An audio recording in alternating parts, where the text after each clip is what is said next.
വാർത്തകളിലേക്ക്. കേരള കോൺഗ്രസ് മുരിക്കാശ്ശേരി മണ്ഡലം കൺവെൻഷൻ നടന്നു. മുരിക്കാശ്ശേരി സഹകരണ ബാങ്ക് ഹാളിൽ നടന്ന കൺവെൻഷൻ കേരള കോൺഗ്രസ് ഇടുക്കി ജില്ലാ പ്രസിഡന്റ് പ്രൊഫസർ എം.ജെ. ജേക്കബ് ഉദ്ഘാടനം ചെയ്തു. ത്രിതല പഞ്ചായത്ത് തെരഞ്ഞെടുപ്പ് ഉൾപ്പെടെ നിരവധി പുതിയ മാറ്റങ്ങൾക്കുള്ള കാലഘട്ടം അടുത്ത സാഹചര്യത്തിലാണ് പി.ജെ. ജോസഫ് നേതൃത്വം നൽകുന്ന കേരള കോൺഗ്രസ് പാർട്ടിയുടെ മണ്ഡലം കൺവെൻഷനുകൾ നടന്നുവരുന്നത്. ഇതിന്റെ ഭാഗമായി മുരിക്കാശ്ശേരി മണ്ഡലം തല കൺവെൻഷനാണ് നടന്നത്.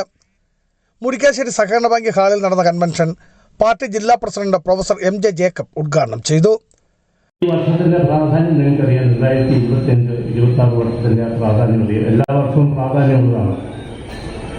പക്ഷെ ഒരു രാഷ്ട്രീയ പാർട്ടികളെ സംബന്ധിച്ചിടത്തോളം ഏറ്റവും പ്രധാനമെന്ന് പറയുന്നത് തെരഞ്ഞെടുപ്പ് തന്നെയാണ്. അധികാരത്തിൽ വരുന്നതിന് വേണ്ടിയാണ് രാഷ്ട്രീയ പാർട്ടികൾ പ്രവർത്തിക്കുന്നത്. ജനനന്മയ്ക്ക് വേണ്ടി പ്രവർത്തിക്കുന്നതും അധികാരത്തിൽ വരുന്നതിന് വേണ്ടിയാണ്.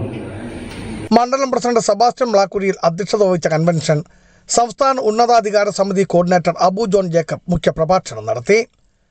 സംസ്ഥാന സെക്രട്ടറിമാരായ അഡ്വക്കേറ്റ് തോമസ് പെരുമന, ഷൈനി സജി, ഇടുക്കി നിയോജക മണ്ഡലം പ്രസിഡന്റ് ജോയി കൊച്ചുകരോട്ട്, കർഷക കോൺഗ്രസ് സംസ്ഥാന president Varghese Vettiyankal, youth front ജില്ലാ പ്രസിഡന്റ് അഡ്വക്കേറ്റ് എബി തോമസ്, മറ്റ് നേതാക്കളായ എം മോനിച്ചൻ, പ്രദീപ് ജോർജ്, സണ്ണി തെങ്ങുംപള്ളിൽ, ബിബിൻ എബ്രാഹിം, ഡോളി സുനിൽ ഉൾപ്പെടെ നിരവധി പേർ പങ്കെടുത്ത് സംസാരിച്ചു. മുതിർന്ന പാർട്ടി പ്രവർത്തകരെ ചടങ്ങിൽ ആദരിച്ചു. Biju Vaishanparambil, Idukki vision news, Idukki.